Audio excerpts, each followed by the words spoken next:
एक राज्य में एक राजा और एक रानी रहते थे, जिनकी 4 संतानें थी, 2 लड़के और 2 लड़की। एक लड़की का नाम पूर्णिमा तथा दूसरी लड़की का नाम अमावस्या था।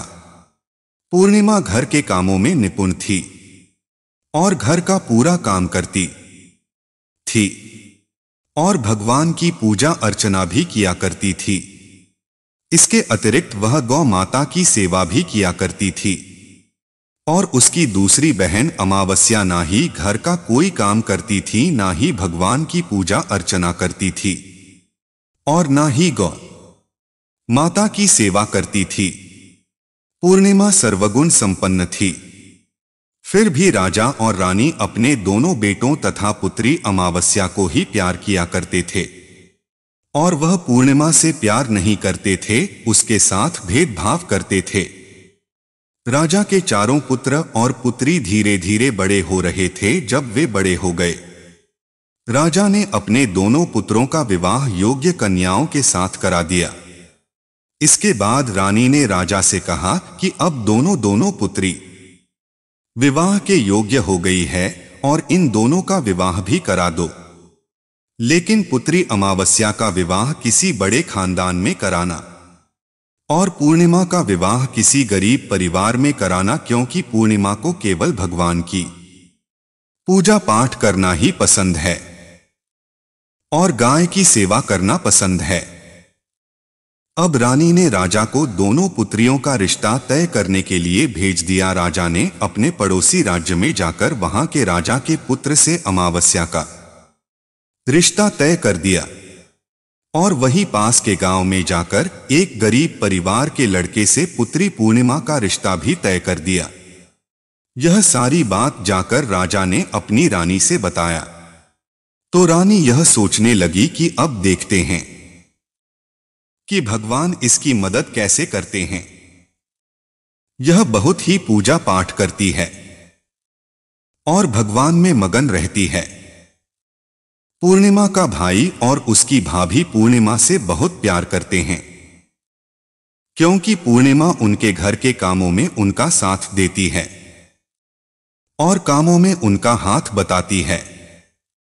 और यही उनकी दूसरी बहन अमावस्या उन पर अपना रोक जमाती है और घर का कोई कार्य नहीं करती।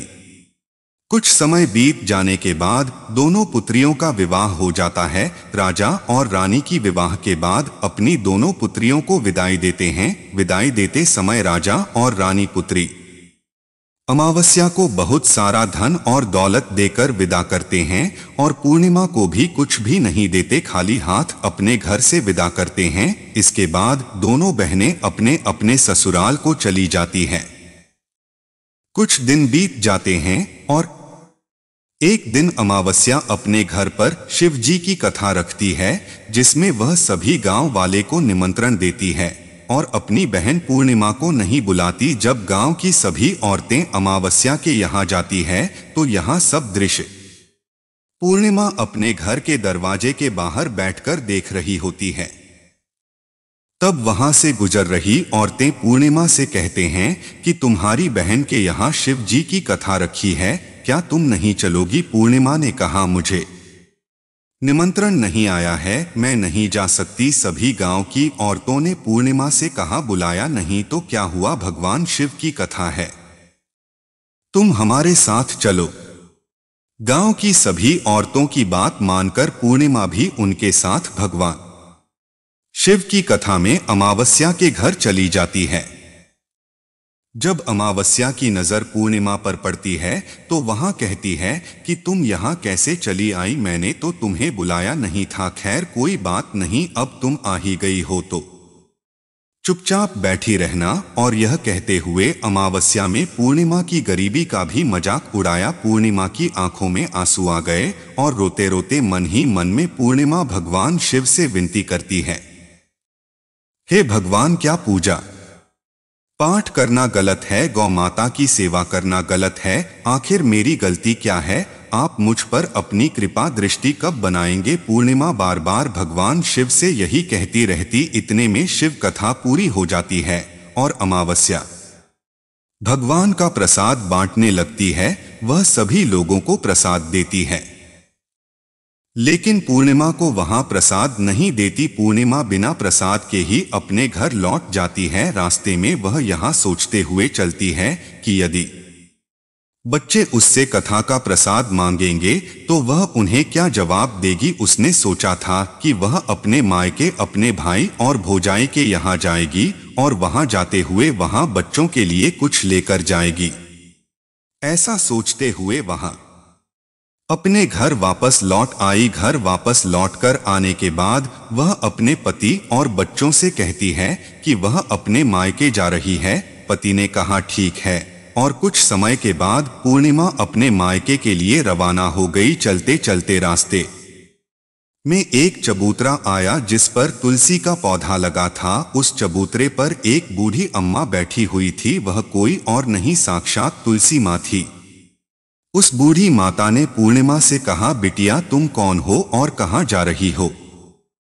पूर्णिमा अपना परिचय देती है। परिचय देने के बाद बूढ़ी औरत ने पूर्णिमा से कहा कि यहाँ तुलसी का पौधा सूख रहा है, इसमें थोड़ा सा पानी डाल दो और इस चबूतरे की साफ सफाई कर दो जिससे मुझे थोड़ी ठंडक मिलेगी। पूर्णिमा ने कहा कि ठीक है माँ, मैं तुलसी में पानी डाल देती हूँ और यहाँ की साफ सफाई भी कर देती हूँ। पूर्णिमा ने साफ सफाई करने के बाद बूढ़ी अम्मा को भी नहला दिया और बूढ़ी अम्मा की भी सेवा की। उनके पैर दबाए और बूढ़ी अम्मा से कहा कि माँ जी, और बताइए मैं आपकी क्या सेवा करूं, और कोई काम है तो बता दीजिए, मैं कर दूंगी। बूढ़ी अम्मा ने कहा कुछ नहीं, अब तुम जाओ और वापस आते समय मुझसे मिलते हुए जाना। पूर्णिमा ने बूढ़ी अम्मा से कहा ठीक है अम्मा जी, मैं जाती हूँ, वापस आते वक्त आपसे मिलते हुए जाऊंगी। कुछ समय आगे चलने के बाद एक शिव मंदिर आया। वहां पर उसे एक बूढ़े बाबा मिले जो मंदिर के बाहर बैठे हुए थे। वह कोई और नहीं, साक्षात भोलेनाथ थे। उन्होंने पूर्णिमा से कहा कि कहाँ जा रही हो बेटी, तुम कौन हो। तब पूर्णिमा ने अपना परिचय दिया। फिर उस बूढ़े बाबा ने पूर्णिमा से कहा, इस चबूतरे की और इस मंदिर की सफाई कर दो। तब पूर्णिमा ने मंदिर की और चबूतरे की साफ सफाई कर दी और वहां पर पूजा पाठ अर्चना भी की। और साफ सफाई पूजा अर्चना करने के बाद उन्होंने बूढ़े बाबा को भी नहला दिया और उनसे कहा कि बाबा, और कोई काम हो तो बताइए। तब बूढ़े बाबा ने कहा नहीं बेटी, अब तुम जाओ और वापस आते वक्त मुझसे मिलते हुए जाना। पूर्णिमा ने कहा ठीक है बाबा, मैं जाती हूँ, वापस आते हुए आपसे मिलते हुए जाऊंगी। आगे चलते चलते कुछ दूर चलने के बाद पूर्णिमा को एक काली जी का मंदिर दिखा। वहां भी एक बूढ़ी अम्मा चबूतरे पर बैठी हुई थी। उस बूढ़ी औरत ने भी पूर्णिमा से कहा कि बेटी तुम कौन हो, कहाँ जा रही हो। तब पूर्णिमा ने उस बूढ़ी औरत को भी अपना परिचय दिया। बूढ़ी औरत ने पूर्णिमा से कहा कि यहाँ पर सभी पूजा पाठ करने के लिए आते हैं, लेकिन मंदिर की साफ सफाई करने के लिए कोई नहीं आता, इसीलिए तुम मंदिर की और चबूतरे की साफ सफाई कर दो। पूर्णिमा ने कहा ठीक है माता जी, और पूर्णिमा मंदिर की और चबूतरे की साफ सफाई कर देती है और पूजा पाठ भी करती है और माता जी का श्रृंगार कर देती है और उस बूढ़ी अम्मा को भी नहला देती है और बूढ़ी अम्मा के पैर दबाती है और कहती है कि सभी काम हो गया है माँ जी, और कोई काम हो तो बताइए। बूढ़ी अम्मा कहती है कि नहीं बेटी, अब तुम जाओ, लेकिन वापस आते वक्त मुझसे मिलते हुए जाना। पूर्णिमा कहती है ठीक है, और वह आगे चली जाती है। आगे चलते चलते एक नदी आती है। वहां पर भी एक बूढ़ी अम्मा बैठी रहती है और वहां कहती है कि बेटी तुम कौन हो और कहां से आई हो। उसे भी पूर्णिमा अपना परिचय देती है। बूढ़ी औरत पूर्णिमा से कहती है कि नदी पर स्नान करने तो यहाँ पर सब आते हैं, लेकिन यहाँ की साफ सफाई कोई नहीं करता, इसलिए तुम इस किनारे पर साफ सफाई कर दो। पूर्णिमा कहती है ठीक है माजी, और वहां की साफ सफाई कर देती है और उस बूढ़ी अम्मा के पैर दबा दी है और कहती है माँ जी, और कोई काम हो तो बताइए। बूढ़ी औरत कहती है कि कुछ नहीं बेटी, तुम जाओ, लेकिन वापस आते वक्त मुझसे मिलते हुए जाना। और वहां नाव में बैठकर नदी के दूसरे किनारे पहुंच जाती है। और वहां अपने मायके के घर पहुंच जाती है। वहां पर पूर्णिमा के भाई और भाभी उसे देखकर बहुत खुश हो जाते हैं और वे पूर्णिमा की बहुत खातिरदारी करते हैं और उससे बहुत सारी बातें करते हैं और कहते हैं कि बच्चों को भी साथ में लेकर आती तो बहुत अच्छा होता। अब कुछ समय के बाद पूर्णिमा ने वापस अपने ससुराल जाने को कहा तो उसकी भाभी ने उसके लिए एक साड़ी दी और बच्चों के लिए कपड़े और खाने पीने की कुछ चीजें रख दी और कहा कि तुम बहुत दिनों के बाद आती हो। और पूर्णिमा की भाभी ने यह थैला पूर्णिमा के हाथ में दे दिया और कहा कि जाओ और जल्दी वापस आना। इसके बाद पूर्णिमा वहां से अपने ससुराल के लिए रवाना हो गई और उसी की नदी के किनारे पहुंची और नाव में बैठकर दूसरे किनारे पर उतर गई। वहां पर उतरने के बाद वहां पर उसे वही बूढ़ी अम्मा मिली जो साक्षात गंगा मैया थी। उस बूढ़ी अम्मा ने पूर्णिमा को एक थैला दिया और कहा कि इसे तुम अपने घर जाकर ही खोलना। अब पूर्णिमा के पास 2 थैला गए थे। उन्हें लेकर पूर्णिमा वहां से रवाना हुई। आगे कुछ दूर चलने पर काली मां का मंदिर आया। वहां पर काली मां बूढ़ी मां के रूप में विराजमान थी। उसने कहा, आ गई बेटी पूर्णिमा ने कहा, हाँ माजी मैं आ गई। तो काली मां ने उसे एक थैला दिया और कहा, तुम यहाँ थैला अपने घर जाकर खोलना। अब पूर्णिमा के पास 3 थैले हो गए थे। तीनों थैली लेकर पूर्णिमा आगे बढ़ी। कुछ दूर जाने पर शिव जी का मंदिर आया जहां बूढ़े बाबा के रूप में शिव जी स्वयं विराजमान थे। बूढ़े बाबा ने कहा, पूर्णिमा तुम वापस आ गई। पूर्णिमा ने कहा, हाँ बाबा मैं वापस आ गई। बूढ़े बाबा ने भी पूर्णिमा को एक थैला दिया और कहा कि यह थैला तुम घर जाकर ही खोलना। पूर्णिमा ने कहा, ठीक है बाबा। अब पूर्णिमा के पास 4 थैले हो गए थे।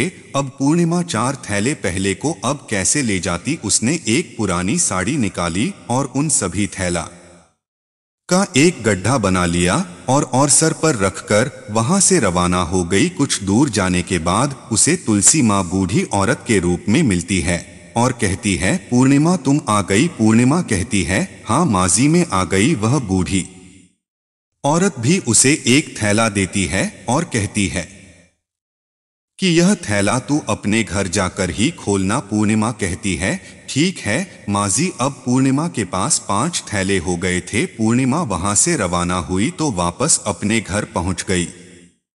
पूर्णिमा ने बच्चे को नीचे रखा और सबसे पहले अपने मायके का थैले खोल कर देखने लगी। उसमें बच्चों के लिए अच्छे अच्छे कपड़े और खाने पीने की चीजें थी और उसने कुछ गहने भी थे। पूर्णिमा ने कपड़े अपने बच्चों को डोट दे दिए और खाने पीने की चीजें भी बच्चों को दे दी। बच्चे यह सब पाकर बहुत खुश थे। आप पूर्णिमा ने दूसरा थैला खोला जो उसे गंगा मैया ने दिया था। उसमें ढेर सारे हीरे जवाहरात सोना चांदी आदि था। इसके बाद अब पूर्णिमा ने तीसरा थैला खोला जो उसे काली मां ने दिया था। उसमें बहुत सारा सोना सिंगार का सामान भरा हुआ था। इसके बाद पूर्णिमा ने चौथा थैला खोला जो उसे भगवान शिव ने दिया हुआ था। उसमें बहुत सारा धन संपत्ति भरा हुआ था और बहुत सारी खुशियां भरी हुई थी। इसके बाद अब पूर्णिमा ने 5वां थैला खोला जो उसे तुलसी मां ने दिया था। उसमें चावल दाल और 7 प्रकार की खाने की चीजों से भरा हुआ था। अब पूर्णिमा के घर में किसी भी चीज की कमी नहीं थी। उसका घर धन धान्य से भरा हुआ था और परिपूर्ण था। अब पूर्णिमा और उसका परिवार सुख में जीवन व्यतीत करने लगा। अब पूर्णिमा के मन में विचार आया कि क्यों ना शिव जी की कथा कराई जाए और शिव जी की कथा में एक कार्यक्रम रखा। पूर्णिमा ने गांव के सभी लोगों को निमंत्रण दिया और घर घर जाकर सभी लोगों को बुलाया। पूर्णिमा अपनी बहन अमावस्या के घर भी गई और अमावस्या को भी शिव जी की कथा के लिए उसने अपने घर पर बुलाया। जब अमावस्या पूर्णिमा के घर शिव जी की कथा में आई तो उसने देखा कि पूर्णिमा के घर में किसी भी चीज की कोई कमी नहीं है।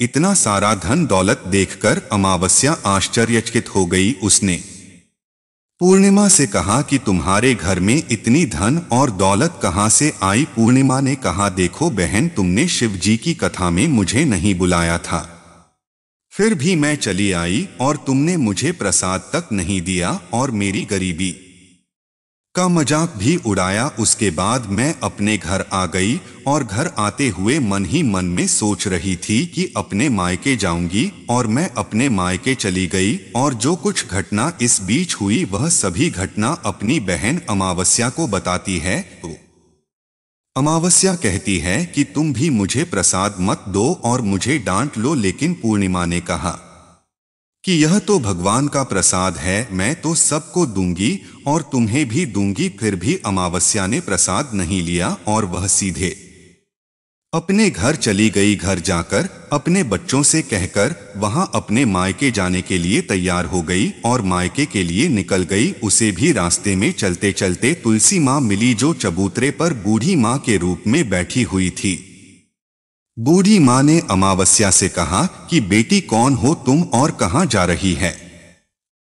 अमावस्या ने अपना परिचय दिया। बूढ़ी माँ ने कहा, बेटी यह तुलसी का पौधा सूख रहा है, इसमें थोड़ा सा पानी डाल दो और इस चबूतरे की साफ सफाई कर दो। इस पर अमावस्या ने कहा, बुढ़िया तुझे दिखाई नहीं दे रहा कि मैंने इतनी महंगी साड़ी पहन रखी है, यह गंदी हो जाएगी। ऐसा कहकर वहां से आगे चली गई। आगे जाने पर उसे भगवान शिव मिले, जिसे भी उसने ऐसा ही कहा। उसके बाद आगे जाने पर उसे काली माँ मिली, जिससे भी उसने यही सारी बातें कहीं। आगे जाने पर उसे गंगा मिले, जिसे भी उसने यही सब कहा और आगे चली गई। इसके बाद अमावस्या जब नाव में बैठने लगी तो उसे नाव में फूलों की जगह कांटे भरे थे जो उसके पैरों में शुभ रहे थे। किनारे पर उतरकर वहां अपने मायके चली गई। जब वहां उसे उसकी भाभियों ने तथा भाइयों ने देखा तो मन ही मन में कहने लगे कि काम की ना काज की ढाई मन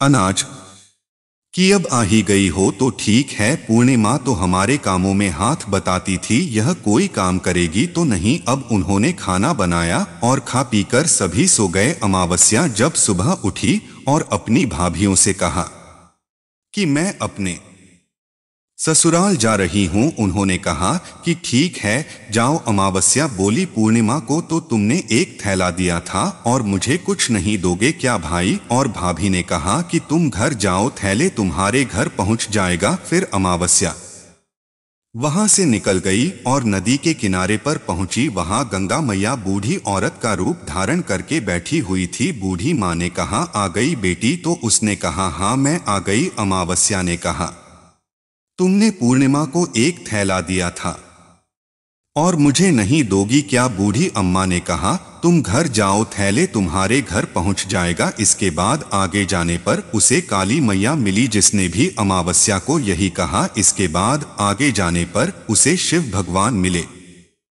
जिन्होंने भी अमावस्या से यही कहा। इसके बाद आगे जाने पर उसे तुलसी माँ मिली और उसने भी अमावस्या से यही कहा, तुम घर जाओ, थैले तुम्हारे घर पहुंच जाएगा। अमावस्या अपने घर पहुंच गई है। आंगन में ने देखा तो वहां पर 5 थैले पड़े हुए थे। अमावस्या ने मन ही मन सोचा कि अब तो मेरे पास बहुत सारी धन और दौलत आ जाएगी। जल्दी जल्दी उसमें सभी थैले को खोला। किसी में मिट्टी थे तो किसी ने पत्थर, किसी में कंकर और किसी में कोयला। उसे मायके से भी अब तो मेरे पास बहुत सारी धन और दौलत आ जाएगी। जल्दी जल्दी उसमें सभी थैले को खोला। किसी में मिट्टी थे तो किसी ने पत्थर, किसी में कंकर और किसी में कोयला। उसे मायके से भी कुछ नहीं मिला था। इन थैले में कुछ भी नहीं था। अमावस्या दौड़ती हुई पूर्णिमा के घर गई और कहती है कि तुम्हें तो इतना सब कुछ मिला, मुझे तो कुछ नहीं मिला, आखिर क्यों?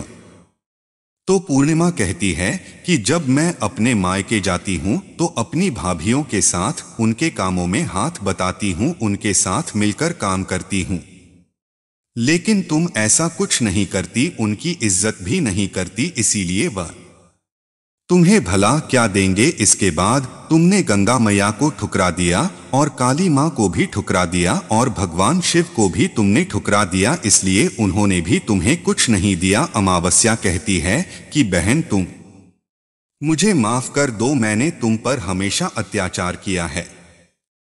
मुझे कुछ नहीं मिला तो कोई बात नहीं, मैं भी भगवान की भक्ति करूंगी और सब कुछ प्राप्त कर लूंगी। मुझे इन सब चीजों का रहस्य बताओ। तो पूर्णिमा ने कहा कि तुम 3 सूत्र का ज्ञान ले लो और उसकी कथा करना। पहले सूत्र में दया मांगना और दूसरे सूत्र में कथा मांगना और तीसरे सूत्र में 108 बार ओम नमः शिवाय का जाप करना। बहन, भगवान ने यह सूत्र दिए हैं, इनको अपने हृदय में बसा लेना। मैंने भी यह 3 सूत्र अपने जीवन में अपनाए थे और सच्चे मन से भगवान की भक्ति पूजा पाठ की थी। फिर भगवान ने मुझे यह सब कुछ दिया और तुम्हारे पास जो कुछ था वह भी सब खत्म हो गया। इसके बाद अमावस्या अपने घर गई और भगवान की पूजा पाठ करने लगी। भगवान शिव से उसने माफी मांगी और गौ माता की सेवा भी की और दूसरों की मदद भी करने लगी।